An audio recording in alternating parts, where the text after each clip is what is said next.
والدہ میں آپ کو کچھ بتانا چاہتی ہوں۔ سیرما ہر وقت حفصہ خاتون کے ساتھ دکھائی دے رہی ہے۔ ہم حفصہ کو اچھی طرح سے جانتے ہیں، وہ بالکل بھی سیرما جیسی نہیں ہے، لیکن میں خوفزدہ ہوں کہ سیرما ہمارے درمیان نفرت کے بیج بو رہی ہے۔ حائمہ خاتون کہتی ہے ہم سیرما کی فطرت سے واقف ہیں، وہ نفرت پھیلاتی ہے لیکن ہمیں برائی کا جواب اچھائی سے دینا ہے بیٹی۔ سلیان خاتون کہتی ہے یہ بہتر ہوگا کہ آپ حفصہ کو دیکھیں، ورنہ یہاں کچھ برا ہو سکتا ہے۔ یہ سن کر حائمہ خاتون سوچ میں پڑ جاتی ہے۔ اتنے میں قبیلے کا ڈھول بجنے لگتا ہے، لوگ اکٹھے ہونے لگتے ہیں۔ حائمہ خاتون بھی باہر آ جاتی ہے۔ فتح الغازی اور ان کے سپاہی واپس پہنچ چکے تھے۔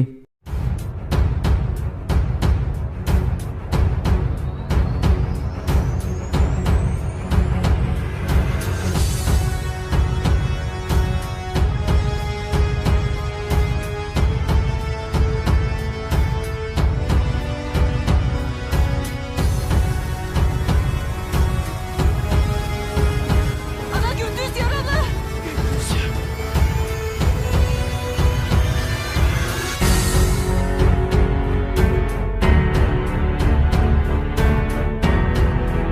پھر حائمہ خاتون پوچھتی ہے تم کیسے ہو گندوز؟ گندوز کہتا ہے میں ٹھیک ہوں دادی، آپ تسلی رکھیں۔ اتنے میں گندوز بے ہوش ہو جاتا ہے۔ یہ دیکھ کر سب پریشان ہو جاتے ہیں۔ فتح الغازی اسے اٹھا کر مرکزی خیمے کی طرف بڑھتے ہیں۔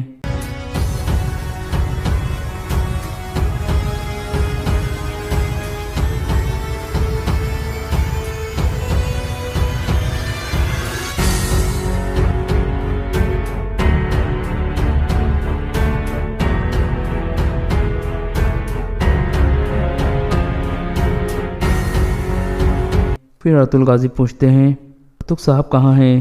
ساجی کہتا ہے ارطغرل صاحب کے آنے تک مجھے دیکھنے دے بابا۔ پھر ساجی گندوز کے زخموں کو دیکھنے لگتا ہے۔ اتنے میں حکیم ارطغرل بھی آ جاتے ہیں اور گندوز کا علاج شروع کر دیتے ہیں۔ پھر ارطغرل غازی بامسی سے کہتے ہیں کنکت کو لے کر میرے خیمے میں آؤ بامسی۔ یہ کہہ کر وہ باہر نکل جاتے ہیں۔ دوسری یعنی ترگت لیف کے قلعے میں پہنچ جاتا ہے۔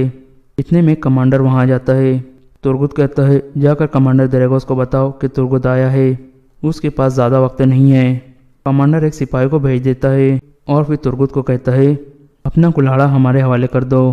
ترگت اپنا کلہاڑا کندھے پر رکھ کر کہتا ہے اگر تم لے سکتے ہو تو لے لو۔ کمانڈر اپنے سپاہیوں کو کہتا ہے اس سے کلہاڑا لے لو، لیکن کسی بھی سپاہی کی ضرورت نہیں ہوتی کہ وہ ترگت سے کلہاڑا لے سکے۔ اتنے میں اورانوس وہاں پہنچتا ہے اور کہتا ہے خدا کا شکر ہے کہ آپ ٹھیک ہو ترگت صاحب، تو آپ اس جہنم سے نکلنے میں کامیاب ہو گئے۔ ترگت کہتا ہے ہم نے دشمنوں کو جہنم میں پھینک دیا ہے، ہم وہ لے لیتے ہیں جو چاہتے ہیں اور دیتے کچھ نہیں ہیں۔ پھر اورانوس کہتا ہے چلے اندر چلتے ہیں۔ ترگت اور اورانوس مرکزی حال میں پہنچتے ہیں۔ ترگت کہتا ہے میں یہاں کچھ لینے آیا ہوں دریگوس۔ اورانوس کہتا ہے آپ کیا چاہتے ہو؟ جو میں نے دیا کیا وہ کافی نہیں تھا؟ ترگت کہتا ہے ہم نے اپنی طاقت سے آلنجک سے وہ لے لیا جو ہمارا تھا، لیکن وہ جلد یا دیر سے اس قلعے میں انتقام لینے کے لیے آئے گا اور پھر اسے ہم یہاں ایک آخری جھٹکا دیں گے۔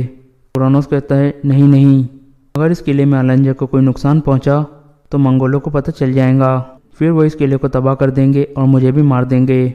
ترگت کہتا ہے تم فکر مت کرو، ہم اس قلعے میں اسے نہیں مروانا چاہتے، ہم صرف چاہتے ہیں کہ جب وہ یہاں آئے تو تم ایسے ظاہر کرنا جیسے تمہیں کچھ پتہ ہی نہیں ہے اور تم اس حملے میں شامل نہیں ہو۔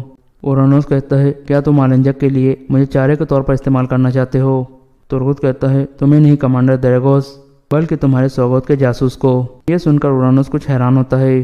دوسری یعنی دریگوس سوگوت کے سرائے محل میں موجود تھا۔ پھر وہ خاموشی سے ارطغرل غازی کے کمرے میں گھس جاتا ہے اور دل میں کہتا ہے ارطغرل دیکھتے ہیں ہلاکو خان کے اور کون سے اہم خط ہے تمہارے پاس۔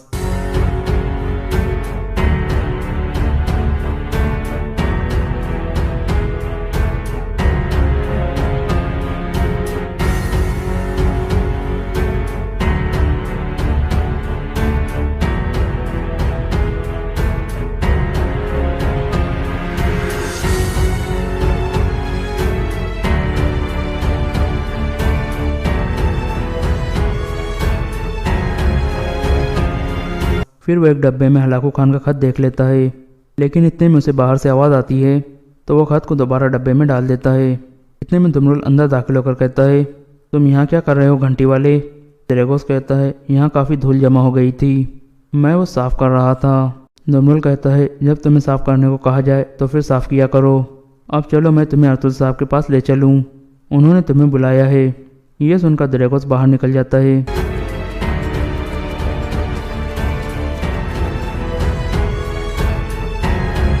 اور یہ ایپیسوڈ یہاں ختم ہو جاتا ہے۔ Story of Sultan Jalal Uddin Muhammad Khwarazm Shah part 24۔ تاتاریوں کا سیل ہماگیر ترکستان، خراسان اور ایران کے وسیع میدانوں کا رخ کر رہا تھا۔ آگ اور خون کے اس طوفان کے سامنے پہاڑ، دریا اور قلعے کوئی سہ نہ تھے۔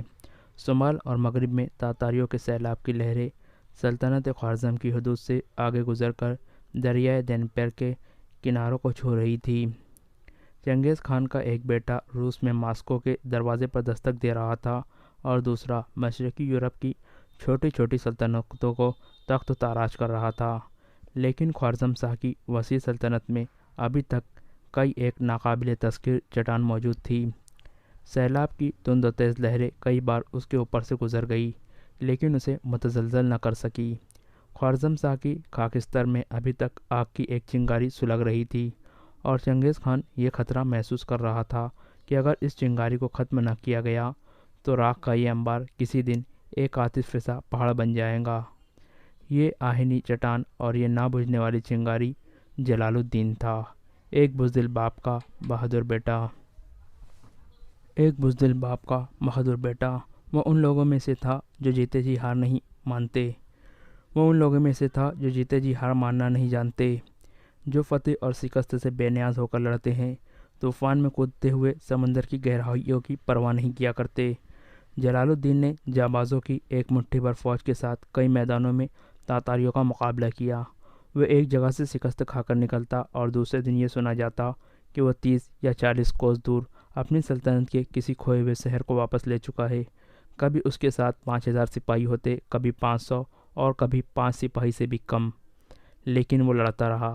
وہ بھوکے شیر کی طرح عقب سے حملہ کرتا اور عقاب کی طرح ہر وار پر جھپٹتا اور تاتاریوں کے دیکھتے ہی دیکھتے کسی پہاڑ یا جنگل میں روپوش ہو جاتا۔ رات کے وقت اس کے سوار تاتاریوں کی چھاؤنیوں پہ حملہ کرتے اور آن کی آن میں جلتی ہوئی مسلوں سے سینکڑوں خیموں کو آگ لگا دیتے۔ وہ تاتاریوں کے ٹڈے دل افواہ سے مروب نہ ہوا۔ مفتوحہ شہروں اور بستیوں پر تاتاریوں کے مظالم کی داستانیں اس کا حوصلہ پست نہ کر سکی۔ بخارا، سمرقند اور دوسرے شہروں پر تاتاریوں کے مظالم کی داستانیں سن کر جنوب کے شہروں کی بیشتر آبادی ہمسایہ ممالک کی طرف ہجرت کر چکی تھی۔ عراق، شام، افغانستان اور مصر کی طرف جانے والے راستوں پر لاکھوں پناہ گزین بچوں، مردوں اور عورتوں کے قافلے بھوک سے مر رہے تھے۔ صاحب حیثیت لوگ محمد شاہ کی پہلی شکست کی خبر پاتے ہی دوسرے ممالک کی طرف ہجرت کر چکے تھے۔ لیکن چند اور شہر فتح ہونے کے بعد جب سب کو یقین ہو گیا کہ تاتاری کسی ایسے مسلمان مرد کو زندہ نہیں چھوڑتے جو تلوار اٹھا سکتا ہو، تو غریب اور نادار لوگ بھی اپنی بستیاں اور شہر خالی کرنے لگے۔ قافلوں اور قافلوں کے رہنماؤں میں بہت کم کو یہ علم ہوتا کہ ان کی منزل کہاں ہے، لیکن وہ جا رہے تھے۔ شمال مشرق سے تاتاریوں کا خوف انہیں جنوب مغرب کی طرف ڈھکیل رہا تھا۔ جن قافلوں کا تاتاریوں سے تصادم ہوتا، ان میں سے چند خوبصورت عورتوں کے سوا باقی تمام کو قتل کر دیا جاتا۔ روز ازل سے لے کر اب تک دن کے وقت سورج اور رات کے وقت تاروں نے خدا کی زمین پر اپنی آنکھوں سے ایسے مظالم نہ دیکھے تھے۔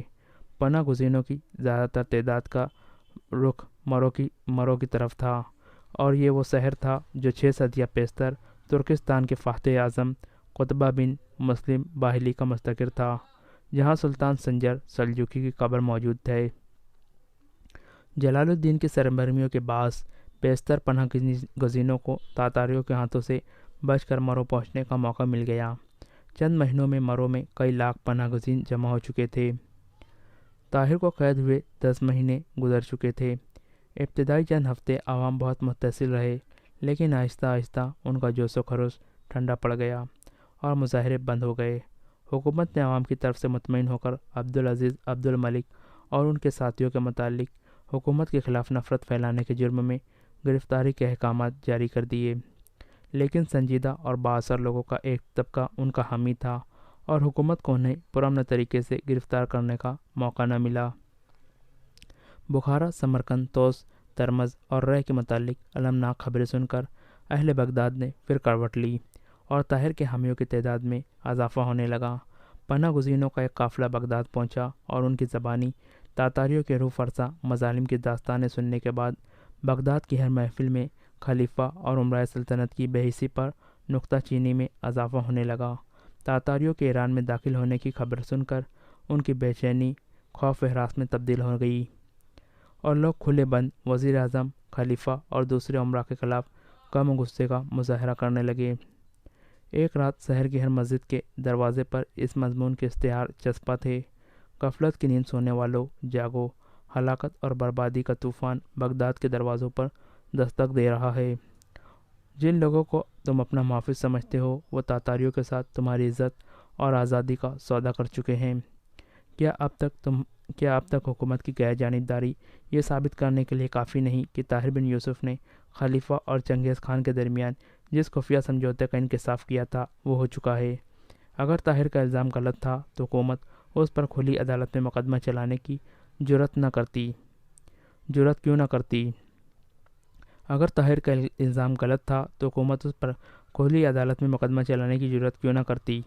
اگر خلیفہ کو علاؤالدین محمد خوارزم شاہ سے دشمنی تھی تو اب وہ چل بسا۔ اب ترکستان، خراسان اور ایران میں تاتاریوں کے ناقابل بیان مظالم کی اطلاعات سن کر بھی خلیفہ دشمنان اسلام کے خلاف اعلان جہاد کیوں نہیں کرتا؟ بغداد کے لوگوں، تمہارے غدار تمہیں اس دشمن کے ہاتھ میں فروخت کر رہے ہیں جو کسی پر رحم کرنا نہیں جانتا۔ اب وقت آ گیا ہے کہ تم اپنے لیے فیصلہ کرو۔ جامع مسجد میں جمعہ کی نماز کے بعد ایک پیغام سنایا جائے گا۔ جمعہ کے دن مسجد میں تل دھرنے کو جگہ نہ تھی اور پیغام سنانے والا عبد الملک تھا۔ سامعین یہ محسوس کر رہے تھے کہ طاہر بن یوسف کی روح قید خانے سے نکل کر اس کے وجود میں آ گئی ہو۔ اس کی تقریر کا سب سے پہلا اثر یہ تھا کہ جن قاضیوں نے طاہر بن یوسف کے خلاف باغی ہونے کا فتویٰ دیا تھا ان کے مکانات کو آگ لگا دی گئی۔ شام کے وقت مستعجل ہجوم وزیر اعظم کے محل کے دروازے کے سامنے نعرہ لگا رہا تھا۔ اکابرین سلطنت ایک وسیع کمرے میں خلیفہ کی مسند کے سامنے کرسیوں پر رونق افروز تھے۔ نقیب نے خلیفہ کی آمد کا اعلان کیا اور عمرہ اٹھ کر کھڑے ہو گئے۔ ایک سپاہی نے مسند کے پیچھے دروازے کا پردہ ہٹایا اور خلیفہ 4 حبشی غلاموں کی ننگی تلواروں کے سائے میں مسند پر نمودار ہوا۔ نقیب کے دوسرے اعلان پر عمرہ اپنی کرسیوں پر بیٹھ گئے۔ خلیفہ کے حکم پر ناظم شہر نے اٹھ کر شہر کی تازہ صورتحال کے متعلق اپنی رپورٹ پیش کی اور اکثر عمرہ نے یکے بعد دیگرے اس پر اپنی رائے کا اظہار کیا۔ وہ تمام اس بات پر متفق تھے کہ طاہر کی گرفتاری کے بعد عوام بےحد مستحصل ہو چکے ہیں۔ شہر کے سب سے بڑے قاضی کا مکان صرف اس لیے جلا دیا گیا ہے کہ انہوں نے اس کے خلاف بغاوت کا فتویٰ دیا تھا، اور جن علماء نے اس کے بے دین ہونے کا اعلان کیا تھا مشتعل ہجوم ان کے گھروں پر ہر روز پتھر پھینکتا ہے۔ شہر کی مساجد پر گمراہ قسم کے نوجوان قابض ہو رہے ہیں اور سلطنت کے ایک ایک عہدیدار کو برسر ممبر کوسا جا رہا ہے۔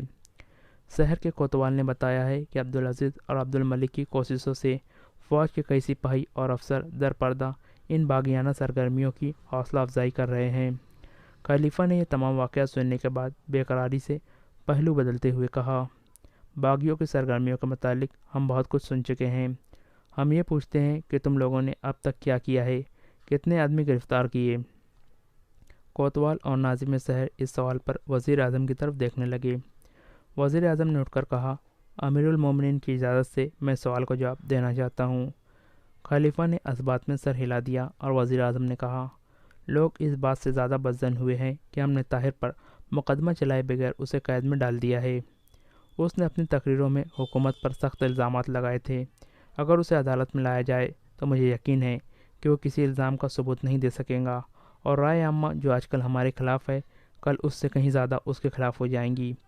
ہم اگر آج اندھا دھند گرفتاریاں شروع کر دیں تو بغداد کے قید خانے بھر جائیں گے، لیکن باغیوں کی کمی نہ ہوگی۔ اس کے علاوہ ترکستان کے مفتوحہ علاقوں پر تاتاریوں کے مظالم کی داستانیں کسی سے پوشیدہ نہیں۔ جب اسلامی ممالک کے باشندوں کو یہ پتہ چلے گا کہ بغداد کے عوام حکومت کو تاتاریوں کے ساتھ ساز باز کرنے کا مجرم گردانتے ہیں اور حکومت کھلی عدالت میں نیک نیتی کا ثبوت دینے کے بجائے لوگوں پر سختی کر کے ان کی آواز دبانا چاہتی ہے، تو وہ یہ سوچنے میں حق بجانب ہوں گے کہ حکومت واقعی مجرم ہے۔ طاہر نے ممبر پر کھڑے ہو کر یہ اعلان کیا تھا کہ اس کے ساتھ جو نوکر یہاں سے روانہ ہوئے تھے ان کے منڈے ہوئے سروں پر سابق وزیر خارجہ اور حضرت امیر المومنین مدظ اللہ علی کے دستخطوں سے ایسی تحریر لکھی ہوئی تھی جس میں تاتاریوں کو خوارزم پر حملہ کرنے کی ترغیب دی گئی تھی، لیکن ہم آسانی سے ثابت کر سکتے ہیں کہ یہ ایک افسانہ ہے۔ وحید الدین اپنی پہلی سازش کے انکشاف کے بعد اچانک روپوش ہو گیا تھا اور آج تک اس کا پتہ نہیں، اور طاہر یہاں سے وحید الدین کے روپوش ہو جانے سے 1.5 ماہ بعد قراقرم کی طرف روانہ ہوا تھا، اس لیے وہ یہ ثابت نہیں کر سکتا کہ اس کے ساتھی وحید الدین سے کوئی تحریر یا ہدایت لے کر گئے تھے۔ اس کے علاوہ اس کے بیان کے مطابق وہ تینوں آدمی مارے جا چکے ہیں اور ان کے سر خوارزم شاہ کے پاس بھیجے گئے تھے، اس لیے وہ اس تحریر کے متعلق کوئی بھی ثبوت نہیں پیش کر سکتا۔ مجھے یقین ہے کہ اسے قاضی کے سامنے لایا جائے تو بغداد کا احمق ترین آدمی بھی اسے جھوٹا خیال کرے گا۔ اس کے برعکس اس پر مقدمہ چلائے بغیر اسے قید میں رکھنے یا اور کوئی سزا دینے کے بعد بغداد کے لوگوں کی بے چینی بڑھتی جائیں گی۔ امراء سلطنت کی اکثریت نے وزیر اعظم کی تجویز کی حمایت کی۔ خلیفہ نے محلب بن داؤد کی طرف دیکھا اور اس نے اٹھ کر نہایت فصیح انداز میں تقریر شروع کی۔ ہم طاہر کو ایک معمولی عقل کا آدمی سمجھنے میں غلطی کر رہے ہیں۔ میرے خیال میں بغداد کی فضا بدلنے کے لیے خوارزم شاہ کی حکومت کی ہدایت پر عمل کر رہا ہے۔ اس کی دولت کے قصے پہلے بھی مشہور ہے اور اب وہ اس مہم کے لیے یقیناً اپنے ساتھ بہت کچھ لے کر آیا ہوں گا۔ وہ نوکر جو اس کے ساتھ یہاں سے گئے تھے نہایت معمولی حیثیت کے لوگ تھے۔ ممکن ہے کہ دولت کے لالچ سے وہ اس کے مقاصد کا اعلی کار بننے کے لیے تیار ہو گئے ہوں، اور یہ بھی ممکن ہے کہ وہ زندہ ہو اور طاہر نے انہیں بغداد کے کسی گوشے میں چھپا رکھا ہو اور ان کی موت کا قصہ اس لیے مشہور کیا ہو کہ ہم ان کی جستجو نہ کریں۔ آپ صرف اس بھروسے پر اسے عدالت میں الزامات ثابت کرنے کا موقع دینا چاہتے ہیں کہ اس کے حق میں گواہی دینے والا کوئی نہیں، لیکن اگر اچانک وہ 3 آدمی کسی گوشے سے نکل کر عدالت میں آ جائے تو عوام آپ کو یہ نہیں سمجھائیں گی کہ وہ جھوٹے ہیں۔ اس کے علاوہ یہ بھی ممکن ہے کہ وحید الدین محض اس سازش کو چھپانے کے لیے روپوش ہو گیا ہو اور اسی نے ان تینوں آدمیوں کے سروں پر کچھ لکھا ہو اور اسی نے خلیفہ کے جعلی دستخط کیے ہو۔ کسی کے لیے سابق وزیر خارجہ کے ہاتھ کی تحریر پہچاننا مشکل نہ ہوگا۔ طاہر نے اپنی تقریر میں کہا تھا کہ قراقرم میں ان کے سر موڑ کر یہ تحریریں پڑھی گئی تھی، اس لیے یہ ظاہر ہوتا ہے کہ انہیں بغداد سے طاہر کے ساتھ بھیجنے سے کچھ عرصہ پہلے ہی تیار کر لیا گیا تھا۔ وحید الدین ایک عام آدمی نہ تھا، وہ حکومت کا ایک اہم رکن تھا۔ اگر عدالت میں اس کی سازش ثابت ہو گئی تو عوام ہم سب کو مجرم گردانیں گے، اس لیے میں اسے عدالت میں لانا خطرے سے خالی نہیں سمجھتا۔ تاہم میں وزیر اعظم کی اس رائے کے حق میں ہوں کہ سردست کسی سخت اقدام سے عوام کو مستعل کرنا خطرے سے خالی نہیں۔ اگر ہم تدبر سے کام لیں تو یہ تمام مشکلات حل ہو سکتی ہے۔ حضرت امیر المومنین مدظ اللہ اور قابل احترام وزیر اعظم مجھے اجازت دے تو میں تخلیہ میں ایک تجویز پیش کروں گا۔ خلیفہ نے عصر کے وقت وزیر اعظم اور محلب کو حاضر ہونے کا حکم دے کر مجلس برخاست کر دی۔ عصر کے وقت جب وزیر اعظم خلیفہ کے محل کے دروازے پر پہنچا تو شہر کا ناظم اور محلب باہر نکل رہے تھے۔ وزیر اعظم کے استفسار پر محلب نے بتایا کہ مجھے خلیفہ نے وقت سے پہلے ہی بلا لیا تھا اور میں اپنی تجویز پیش کر چکا ہوں۔ خلیفہ میرے ساتھ متفق ہے اور اب میں آپ کی طرف آ رہا تھا۔ میں نے خلیفہ کو یہ مشورہ دیا ہے کہ طاہر کو قید سے فرار ہونے کا موقع دیا جائے۔ تاتاریوں کی افواج مرو پر حملہ کر چکی ہے اور اس کے تمام ساتھی سر پھرے ہیں۔ موقع ملتے ہی اس کی طرف بھاگ جائیں گے۔ اس کے بعد یہ لوگ خود بخود ٹھنڈے ہو جائیں گے۔ اس کی گرفتاری کے فوراً بعد سرکاری جاسوسوں نے بتا دیا تھا کہ اگر اسے گرفتار نہ کیا جاتا تو وہ 1 یا 2 دن کے اندر بغداد چھوڑنے والا تھا۔ اب ہم اسے رہائی کا موقع دیتے ہی شہر میں منادی کرا دیں گے کہ اسے پکڑنے والے کو ایک بہت بڑی رقم انعام دی جائیں گی، اور اس کے چلے جانے کے 1 یا 2 دن بعد ہم یہ مشہور کر دیں گے کہ وہ خوارزم شاہ کی ماں پر بغداد میں فتنہ پھیلانے کے لیے آیا تھا۔ وزیر اعظم نے کہا، آپ نے ہمیں یہ راستہ بتا کر ملک کی بہت بڑی خدمت کی ہے۔ میں ابھی داروغہ کو حکم بھیجتا ہوں کہ اسے قید خانے سے بھگا دیے۔ محلب نے کہا، یہ کام میرے سپرد کیجیے۔ میں کل ناظم شہر کے ساتھ خود داروغہ کے پاس جاؤں گا اور اسے سمجھا دوں گا کہ اسے کیا کرنا ہے۔ وزیر اعظم نے کہا، آپ نے مجھے بہت بڑی ذہنی کوفت سے نجات دلائی ہے، میں آپ کو شکر گزار ہوں۔ محلب نے جواب دیا، یہ میرا فرض تھا۔ لوگ بہت زیادہ متصل ہو رہے ہیں، میرے خیال میں اسے جلدی قید خانے سے نکال دینا چاہیے۔ آپ مطمئن رہے، وہ کل آزاد ہو جائے گا۔ صفیہ دریا کے بالائی کنارے منزل کی چھت پر کھڑی تھی۔ شام ہونے کو تھی۔ مغربی افق پر آفتاب کو اپنی آگوش میں لینے والے بادلوں کا رنگ سرخ ہو رہا تھا۔ پرندے آسمان کی مسل کو روپوش ہوتے دیکھ کر اپنے اپنے گھونسلوں کی طرف جا رہے تھے۔ فضا کے دھندلے کے ساتھ چاند کا زردی مائل چہرہ روشن ہونے لگا تھا۔ ستارے آسمان کے آنچل سے جھانکنے لگے اور مغموم کائنات مسکرا اٹھی۔ فضا میں خنکی اور بڑھ رہی تھی۔ دن بھر کے تھکے ہوئے ماہی گیر اپنی اپنی کشتیاں دوسرے کناروں پر لگا رہے تھے۔ پانی کی سطح سے کبھی کبھی کوئی بے قرار مچھلی ایک دو بالش سے اچھلتی پھر روپوش ہو جاتی۔ صفیہ نیچے اترنے کا ارادہ کر رہی تھی کہ اسے کسی کے پاؤں کی آہٹ سنائی دی۔ اس نے مڑ کر دیکھا اور بے پرواہی سے منہ پھیر لیا۔ یہ قاسم تھا۔ اس نے کہا، صفیہ سردی لگ جائیں گی، چلو نیچے۔ صفیہ نے کوئی جواب نہیں دیا اور آگے بڑھ کر پھر دریا کی طرف دیکھنے لگی۔ صفیہ، خدا کے لیے بولو، مجھے جی بھر کر کوسو، میرے لیے تمہاری یہ خاموشی ناقابل برداشت ہے۔ اگر مجھے معلوم ہو کہ اس دریا کا رخ بدل دینے سے تمہاری کھوئی ہوئی مسکراہٹ واپس دلا سکتا ہوں تو خدا کی قسم میں اس کے لیے بھی تیار ہو جاؤں گا۔ وہ چلائی، تم جھوٹے ہو، مکار ہو، خدا کے لیے جاؤ، مجھے پریشان نہ کرو۔ بس میں یہی سننے کے لیے آیا تھا۔ اس نے اپنی خفت کو چھپاتے ہوئے مسکرانے کی کوشش کی۔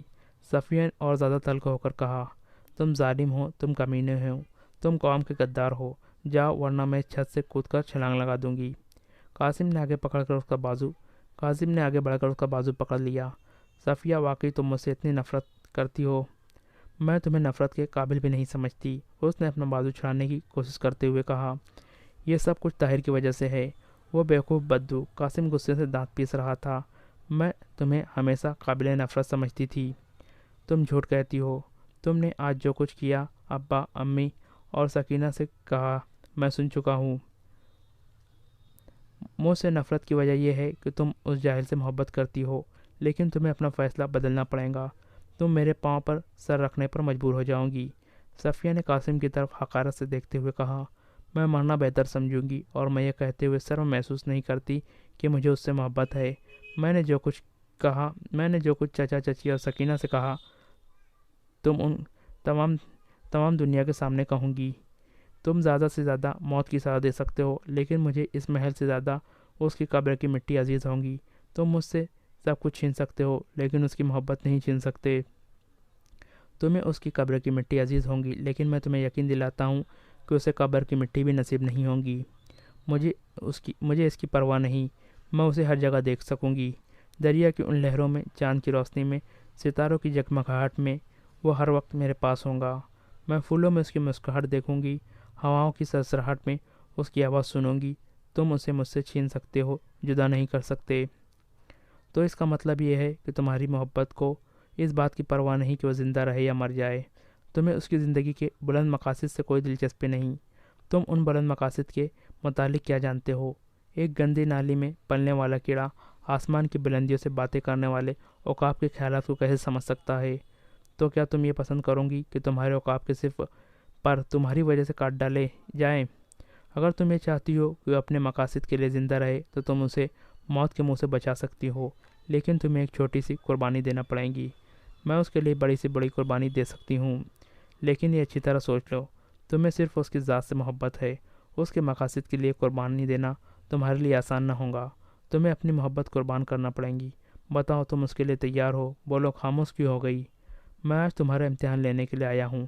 کان کھول کر سنو، اسے قتل کر دینے کا فیصلہ ہو چکا ہے، لیکن تمہارا ایک وعدہ اس کی جان بچا سکتا ہے۔ میں اسے قید خانے سے فرار ہونے کا موقع دے سکتا ہوں۔ وہ ترکستان یا کسی اور ملک میں جا کر اپنے بلند مقاصد کے لیے زندہ رہ سکتا ہے۔ صفیہ نے قدر نرم ہو کر سوال کیا، اور اس کے بعد مجھ سے کیا وعدہ لینا چاہتے ہو؟ یہ کہ تم میرے ساتھ شادی کر لوں گی۔ دونوں کچھ دیر ایک دوسرے کو دیکھتے رہے۔ صفیہ کے کانوں میں طاہر کے یہ الفاظ گونج رہے تھے، آپ ایک عالیشان مکان میں رہ کر بھی اپنا دم گھٹتا محسوس کرتی ہے، لیکن ترکستان میں آپ کی ہزاروں ایسی بہنیں ہیں جنہیں آسمان کے نیچے سر چھپانے کو جگہ نہیں ملتی۔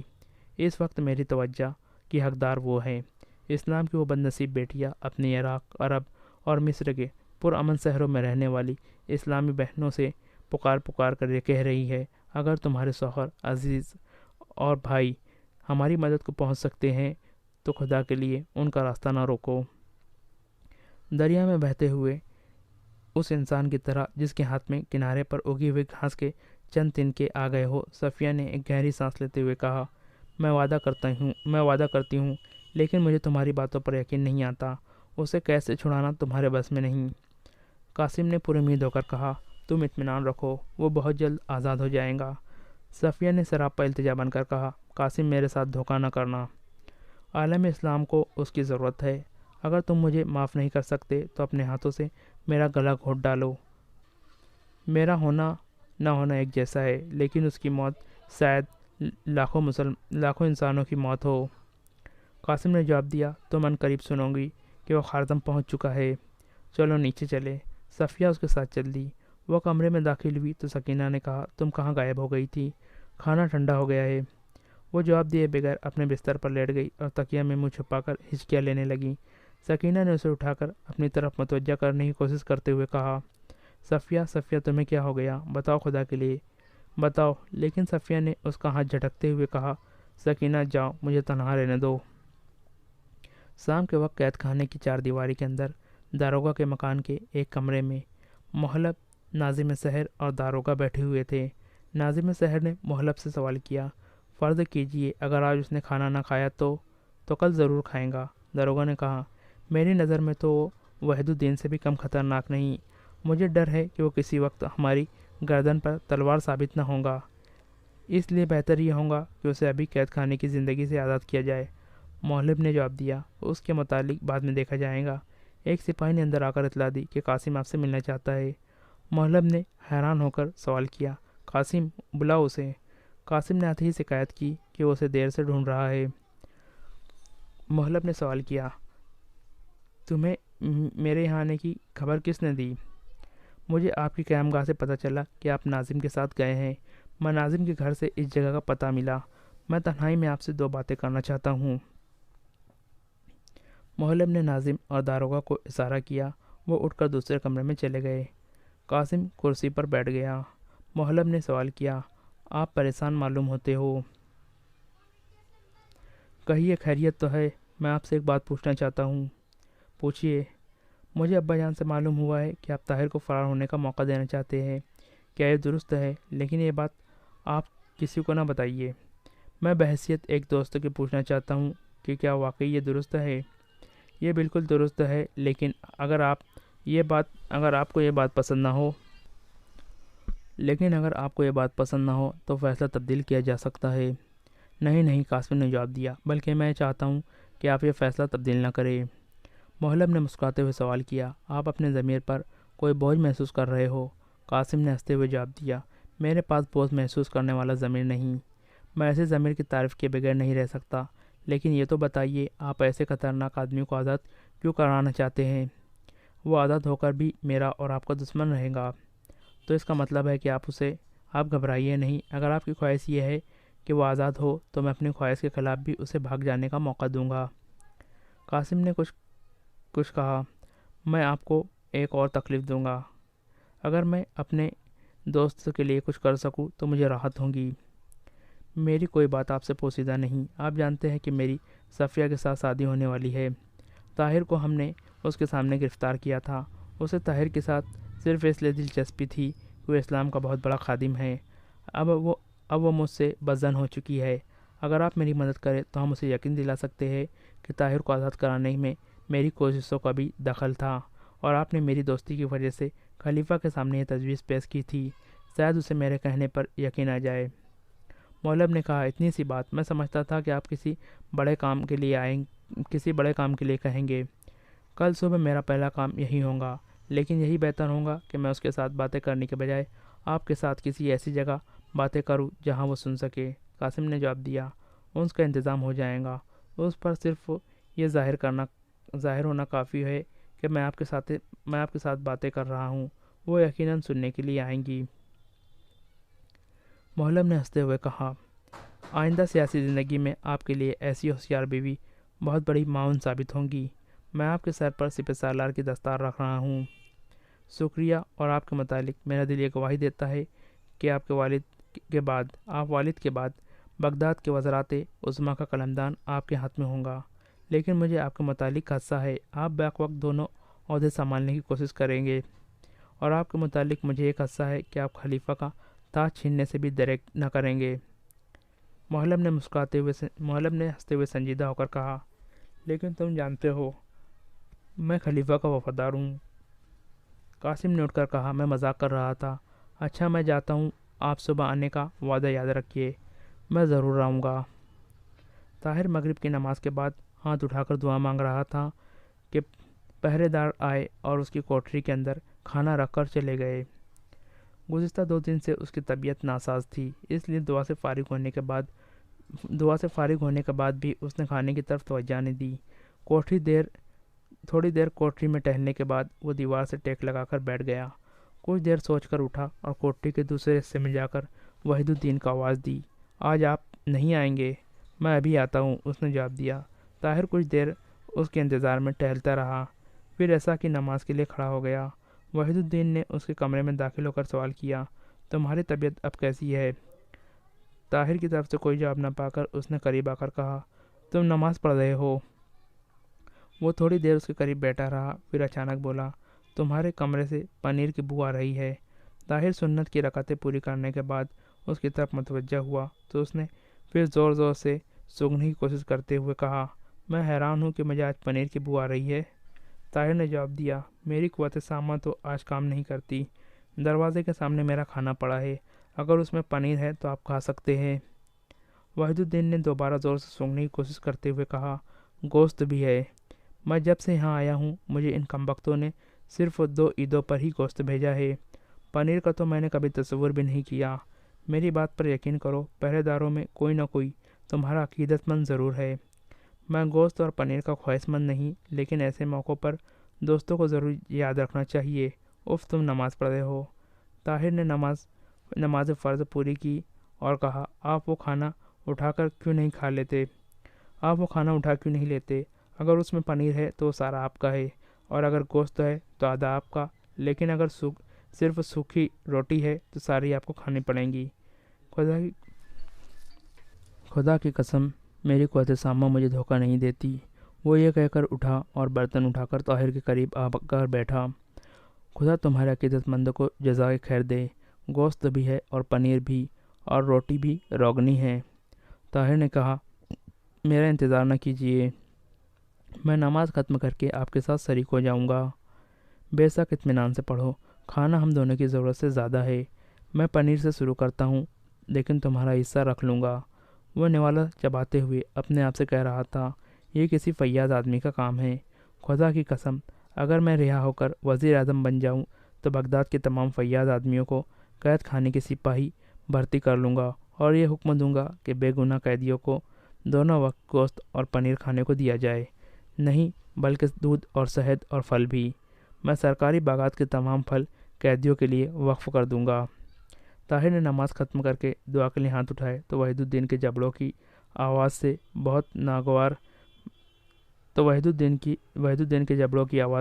بہت ناگوار محسوس ہو رہی تھی۔ اچانک یہ چپا چپ کی آواز بند ہو گئی اور چند لمحات کے بعد طاہر کا ساتھی چلایا، طاہر طاہر، اس کھانے کو ہاتھ نہ لگانا، زہر زہر۔ طاہر نے دہشت زدہ ہو کر اس کی طرف دیکھا، وہ زمین پر بسمل سا ہو کر تڑپ رہا تھا۔ میرے دوست، خدا حافظ۔ وحید الدین نے محسوس کیا کہ کوئی اپنے طاقتور ہاتھوں سے اس کا گلا گھونٹ رہا ہے۔ چند بار کروٹیں بدلنے کے بعد اس نے اپنے ہاتھوں کا سہارا لے کر سر اوپر اٹھایا اور پھر فرش پر پٹک دیا۔ طاہر نے اس بازو سے سنبھال کر اس کا سر اپنی آگوش میں لے لیا۔ اچانک اس کے جسم کے تمام پٹھے تن گئے اور وہ آخری ہچکی لینے کے بعد ٹھنڈا پڑ گیا۔ طاہر کی حالت اس شخص کی سی تھی جسے اچانک فالج نے دبایا ہو۔ وہ اپنی زندگی میں کبھی اس قدر خوفزدہ نہیں ہوا تھا۔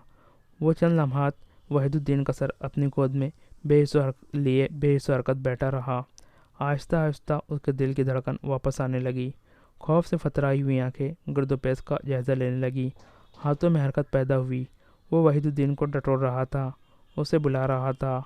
یہ مر چکا ہے، اس کے دل نے آواز دی، نہیں تو مر چکا ہے، یہ کھانا تیرے لیے آیا تھا۔ اور اب ایک خیال بجلی کسی تیزی سے اس کے دماغ میں آیا۔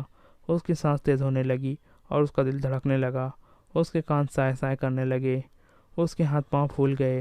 دروازے سے باہر چند آدمیوں کی سیڑھیوں سے اترنے کی آہٹ سنائی دی اور ایک آن میں اس کی تمام کھوئی ہوئی قوتیں واپس آ گئی۔ اس نے وحید الدین کی لاش اٹھائی اور کوٹری کے دوسرے حصے میں جا کر سوراخ کے اندر دھکیل کر پتھر کی سلیں اوپر رکھ دی۔ پاؤں کی آہٹ قریب آ رہی تھی۔ وہ جلدی سے کھانے کے برتنوں کے قریب پہنچ کر منہ کے بل لیٹ گیا۔ آدمی دروازے پر کھڑے ہو کر تھوڑی دیر باتیں کرتے رہے۔ پھر کسی نے زور زور سے دروازہ کھٹکھٹایا اور تھوڑے وقفے کے بعد قفل میں چابی ڈالنے کی آہٹ سنائی دی۔ پھر دروازے کی زنجیر کے کھٹ سے گرنے کی آواز آئی۔ دروازے کی چرچراہٹ سن کر طاہر نے آنکھیں بند کر لی اور دم ساتھ لیا۔ محلب، داروغہ اور ناظم شہر 5 سپاہیوں کے ساتھ اندر داخل ہوئے۔ ایک سپاہی کے ہاتھ میں مسل تھی۔ طاہر کے جسم کو ٹھوکر مارنے کے بعد محلب نے کہا، دیکھا، تم کہتے تھے کہ ذرا اور انتظار کر لے۔ اس زہر کا ایک قطرہ ہاتھی کو مار دینے کے لیے کافی تھا۔ ذرا مسل نیچے کرو، میں دیکھوں اس نے کیا کھایا ہے۔ سپاہی نے مسل نیچے کی اور محلب